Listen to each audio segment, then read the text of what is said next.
How do you assemble an RC kit from a box of parts? Imagine opening a box full of tiny parts and wondering how to turn them into a working remote control vehicle.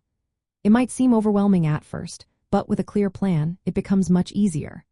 First, carefully unpack everything and lay out all the parts. Most kits come with labeled bags or trays, so sorting by type helps prevent losing small pieces. Check the instruction manual and identify each component, like the chassis, wheels, screws, gears, and electronic parts.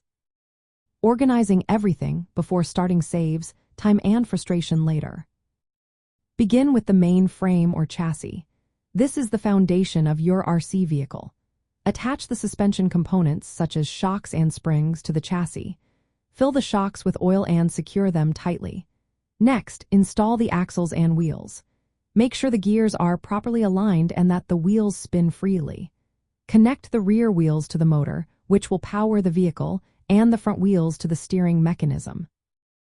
Tighten all screws securely but avoid over-tightening, which can strip threads or crack parts.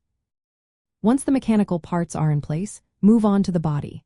Attach the body shell to the chassis using clips or screws.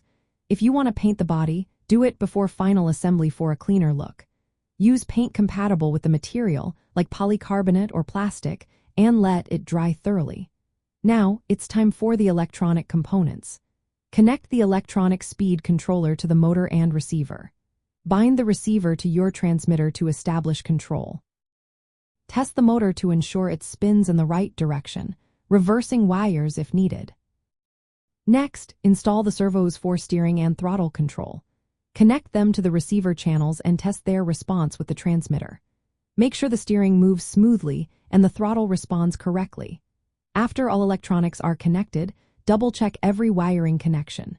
Secure loose wires with zip ties or clips to prevent damage during operation. Insert the battery and do a final test run. Adjust the trim and control settings for smooth handling. Throughout the process, follow the instruction manual closely. Use the right tools like screwdrivers, pliers, and tweezers for small parts. Take your time and double-check each step. Proper assembly ensures your RC vehicle runs reliably and is ready for any customization or upgrades you want to add later. Building from a box of parts is rewarding and gives you a vehicle you can enjoy for a long time.